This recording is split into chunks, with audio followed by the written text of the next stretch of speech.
Well, a fresh budget controversy is generating debate across Nigeria after Public Accountability Organization, Trachea, a unit of budget, revealed that the federal government has allocated a staggering 8.05 billion naira in the 2026 budget for construction, renovation, and equipping of churches and mosques. Well, according to the breakdown, 1.91 billion naira was allocated to 7 church-related projects, while 6.14 billion naira was earmarked for 52 mosque-related projects, with the funds embedded across ministries and agencies traditionally detached from religious affairs. While among the most eyebrow-raising line item, 1 billion naira was allocated for the provision of musical and cultural equipment to churches in Bende local government area of Abia State under the Ministry of Labor. Can you imagine that? And 210 million naira was allocated to the Institute of Agricultural Research in Zaria. Ayo, this is an agricultural agency for a construction of a mosque. Agricultural agency. I mean, this is the kind of stories that we're seeing right now. It's oversight. It's called oversight. No, this is completely unacceptable. Thank you for mentioning the word oversight, because this has come under question in very recent times. The fact that the people who are responsible for oversight functions have failed terribly in the discharge of their duties, and by so doing have failed Nigerians, because in an era where we're looking at a cash crunch, revenue crunch, looking for how we can meet certain obligations, we're unable to fund projects. Rufai, earlier on you talked about how the conversation is even about the 2025 budget, and that is even a percentage of that. We have not yet even begun to talk about the 2026 budget. A country that is battling with number of out-of-school children, the largest in the world, a country that cannot boast of a competent primary health center or primary health centers across the country, a country that has at least approximately 133 people in multidimensional poverty, a country where people are hungry, people do not, there's a conversation around the minimum wage, and we are inserting frivolities, I'll use the word frivolities, in ministries that do not have any business with this agenda. And so the first question is that when there was a budget defense, how did this pass over or was not scrutinized by the Senate Committee on Budget? Why was this allowed to fly, that the constitutional provisions that some of these agencies come under, it wasn't flagged? That's number one. Number two is that, OG, a lot of these things, I dare say, are for fraudulent activities. They are not even to build the churches or the mosques. They are there and inserted there because in Nigeria, you mention religious goodwill, people keep quiet because we can be quite religious. A lot of these projects, this 8 billion, they will not see the light of day with this church and mosque projects. It will just go whoop, like that, and nobody will ask questions. So what we are saying is that when we are talking about fiscal discipline, when we are asking that more money should be channeled to resources, when we are talking about the underlying causes of insecurity and terrorism in the northeast, and the lack of infrastructure, this is what we see. And that is why I said, and I started off by saying that the body or the institution responsible for oversight function should be brought on that question as to why this not the budget office, number one, how this was outlined in the budget of 2026, then the oversight functions of the Senate failed in their duty to actually protect the interests of Nigerians whom they are supposed to represent, and this cannot continue.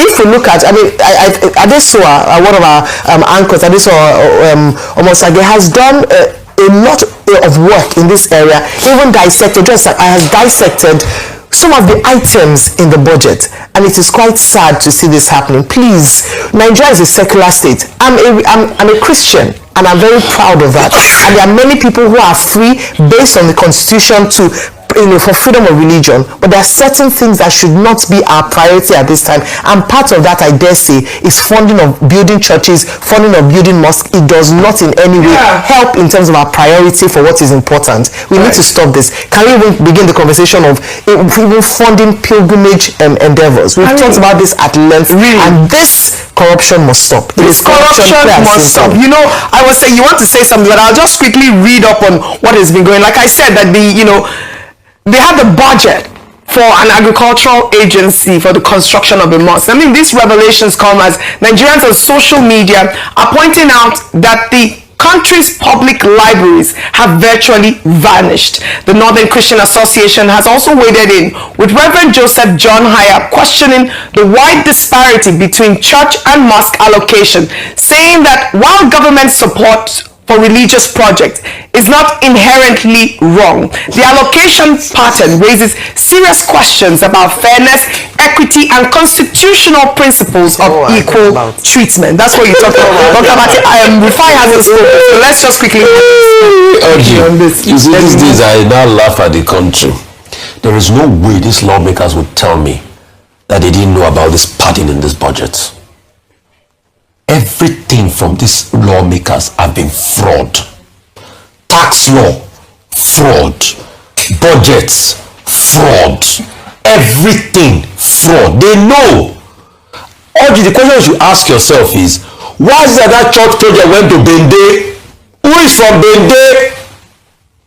That's the question you should ask, Oji. Yeah. Why is that the mosque project went to Zaria? Who is from Zaria? You think they don't know? You think it's today they've been padding these budgets? Everything fraud. Rubber stamp assembly, fraud. But maybe when we asked one of them yesterday, he started campaigning for President Tinubu. You think they don't know? He said, I don't have details on it. All I just want to say is that President Tinubu has done very well. We know. But look at it, Oji. So it's a systemic pattern. Oji, the question we should ask is, you have not, the reporting is not even complete here, because what about the ones they hid that you will never see? Oji, Ministry of Livestock was seen building projects, church projects. Most of the parastatal were seen doing one constituency project or the other. Oji, till date, 8.8 trillion. If not because of our World Bank, we will not know that extra budget spending was made. 8.8, they've not given us line by line item today. They will put these things in the budgets. The sad part, is that they are not even funding it. If they were funding it, we will say that the budget is moving. Yesterday, that's why I was talking about the Taiwo Ideli or something. The video that is there, how Mungunu was threatening Senator Mungunu that you are not been funding us. 2025, not funded. So they put this thing, they line it out, they take it out of our budget. This is the discrepancy that has been going on. There are many they have hidden there that you don't know. That's why I say the budget, fraud. Anything that goes through them, fraud. What's it called? The tax law today, we don't even know the one to believe. Till today, the Senate said we will look into the matter and investigation about the one they released and the one. Has the Senate giving you a report today? Has the House giving you a report today? So people representing the people. Oji, next year we'll talk about this issue again. You remember when we were talking about budget padding? Since the time of Jubrin, we were talking about budget padding. How many years is that? That's close to 5-10 years. And they will padding it. They will pad it. They will pad it again next year. They are already padding the one for next year. Oji, you didn't even talk about the World Cup. World Cup. They have World Cup that we didn't go into the budgets. When I cry for this country, people say we have a lot of tears in my eye. World Cup that we didn't go to the add to the budget. And then our friends Adeyemi. Dr. Abati. Okay, I was going to refer to a book. The book is titled When Government Breaks the Law, which is a book on the question of the rule of law and the Bush administration, Bush Senior, that is. Now, one of the primary responsibilities of government, and that's why people take oath of office, swearing in and all that, is to protect the rule of law.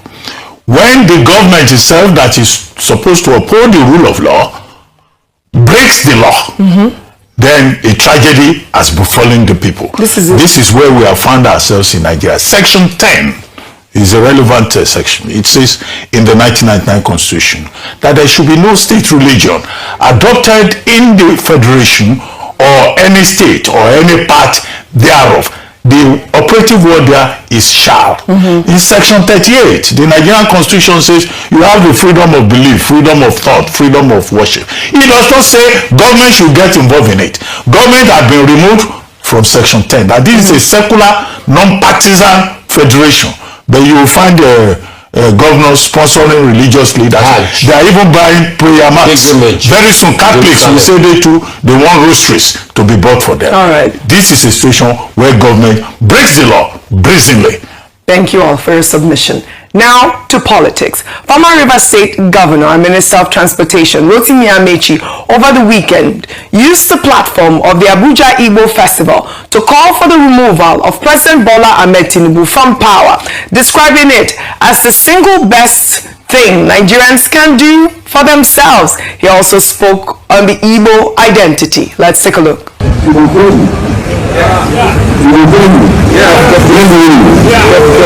I tell you why this man is calling me from England. They came to my house to invite me. I told my mother had not died. So I promised them I would come and dress as an Igbo man, and I will spend time here and walk around and all that. And they said, one of the things from that to say I'm an Igbo man.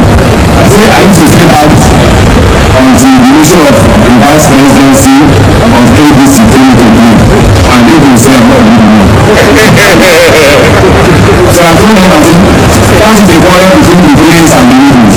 That when it's time to identify the Igbos should be Igbos or Igbos, when it's time to talk, they are not Igbos.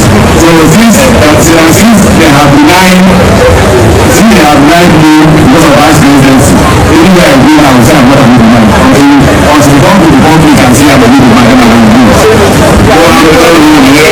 the Igbo say that I'm an Igbo man.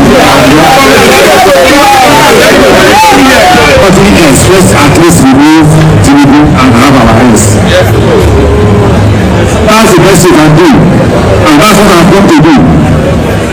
If they bring rice, I think we are saying the Igbos are not hungry. Are you hungry? No, you can never be hungry. So they will not bring rice. Unfortunately, they will not bring rice. They will bring all this 2,000, 10,000, 20,000, and those who bring it are your people who come to Abuja here to enjoy the benefit of the votes you bring. Well, it's good to see Rotimi Amaechi up and about at this point, but you know, his comments, including his remarks on Igbo identity, generated reactions online. And Dr. Abati, I'll just read one and then come to you. Mazi wrote, he's speaking facts about the pride and resilience of the East, but let's remember everyone is feeling the pinch of this current economy. Rotimi Amaechi speaking on the Igbo identity, also speaking about the fact that honestly now he's seriously in campaign mode. Your thoughts? Well, one of the front lines of the Nigerian Federation is the politics of ethnicity that we play. If people do not play the politics of ethnicity, they play the politics of religion, which have become, divisive factors in Nigeria. But, nobody will ever be able perhaps to stop that. But in the case of former Minister Rotimi Amaechi, former Governor Amaechi, what most of the commentators are saying is that once upon a time, when he was governor, he said he was not Igbo. He said he was Ikwere from Rivers State. But he also later made a comment, I think in one of the online newspapers, that he didn't want to identify with Igbos at that time for political reasons. And now he has been reminded that this time now he is coming forward to praise Igbos. Is it also for political reasons? However, nobody can remove the fact, the truthfulness of what he said about how Igbos are very resilient, how they are very industrious, how, they are a group of achievers. In fact, it was somebody who said famously that if you go to any community and there is no Igbo man there, quickly leave that place.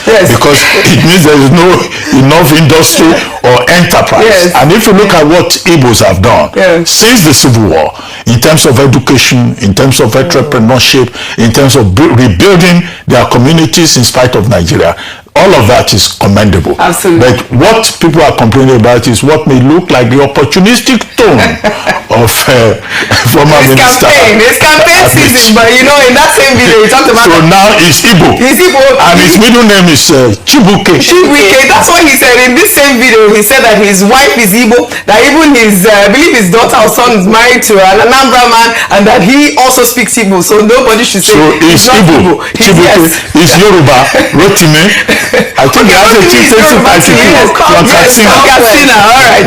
I guess campaign season is on. Meanwhile, reactions are trailing NDC vice presidential candidate Rufai Kwankwaso's revelations that Peter Obi signed a written agreement committing Obi to serve only a 4-year term if elected in 2027, after which power would return to the north, insisting that he has full confidence in Peter Obi's commitment, noting that they are formalize their word as gentlemen by signing it on paper. Let's take a look. Personally, I believe him, and I don't think, based on what I now know about him, will renege. I don't think he will change his mind when the time comes.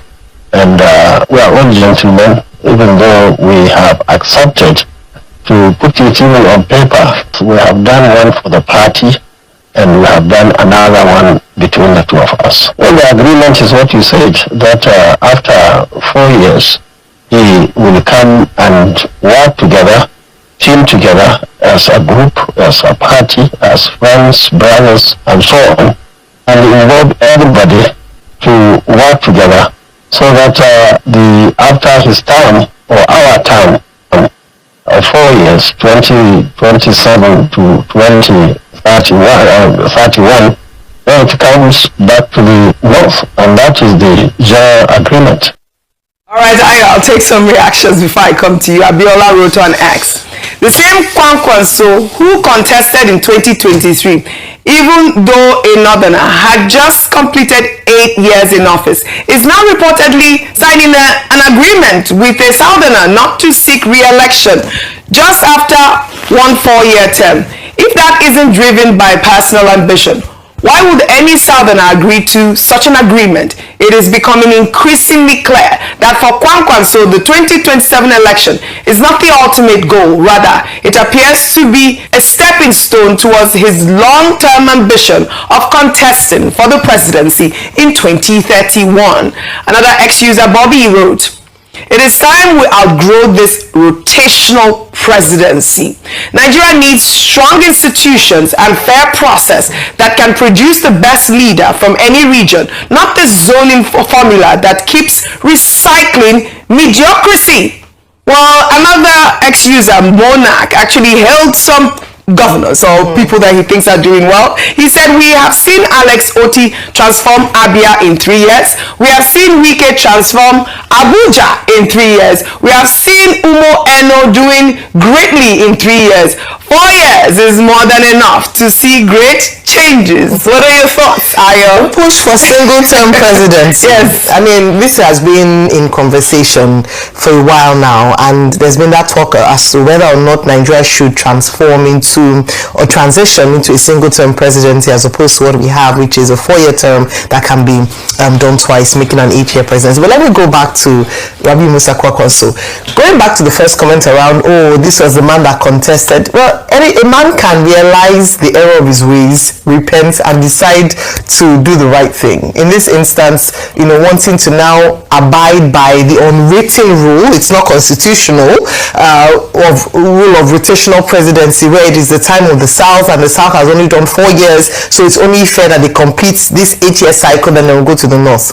The truth is that we need to begin to work towards a Nigeria where all these things around ethnicity, rotational, it's my turn, is no longer a factor in our elections. Absolutely correct. But we have not yet reached that level of maturity in our politics. If we're being real, if we're being honest and practical, we see that it is still a major factor in our election cycle. But until we get to that point of maturity where it is all about competence, and we trust ourselves enough to believe that irrespective of where you come from, as long as you're the man or woman for the job, you get the job, we need to talk about rotational presidency. That's what we have on ground. Now, this assurance made by Kwankwaso, what kind of agreement is it? Is it binding? Off-air, I asked Dr. Batam Rufai when we were having a conversation that this agreement, is it binding? That you say that you signed something to say that in 4 years you are not going to be president. I think except by blood covenant, you can never, vouch. Even that blood covenant, they might still break it. But let's say on the surface of things, these are men of integrity. They will abide by the covenant and by the written agreement. It's an assurance that, okay, based on this, the North can allay the fears of the North that if you vote for an OK ticket, then in 4 years' time he will still go to the North. Not the fact that he's starting a term in presidency, his presidency term, and will still need 8 more years. That's one. Number 2 is that we then see if this alliance and this assurance would be enough to sway the votes, the northern votes, the much desired northern votes, especially because now if you look at the ruling party, the APC, we have a southerner and a vice that is from the north, and there have been conversations around this Buhari inherited votes. Would these votes be split, or would it go down to the Kashim Shettima faction, the Kwankwaso who has a powerful Kwankwasia movement, or would it go to the Atiku Abubakar? So it's just making interesting, the take and the look towards 2027 elections. But let's see, the most important thing is whether or not this 4-year term would be enough to convince the North that, it would be enough for them to say that, okay, you know what, it will be fair at the end of the day. It is rotational and it will come back to us in 2021.